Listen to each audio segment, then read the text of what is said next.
રીઝનિંગનો સિલબનો question solve કરીએ. આ 3 વિધાનો છે અને એની ઉપરથી આ તારણો જોવાના છે કે કયું તારણ સાચું થશે.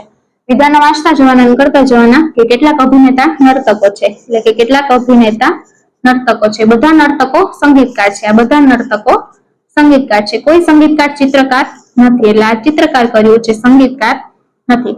હવે તારણ જોઈએ તો કેટલાક ચિત્રકારો અભિનેતા છે. આ ચિત્રકાર છે અને આ અભિનેતા છે.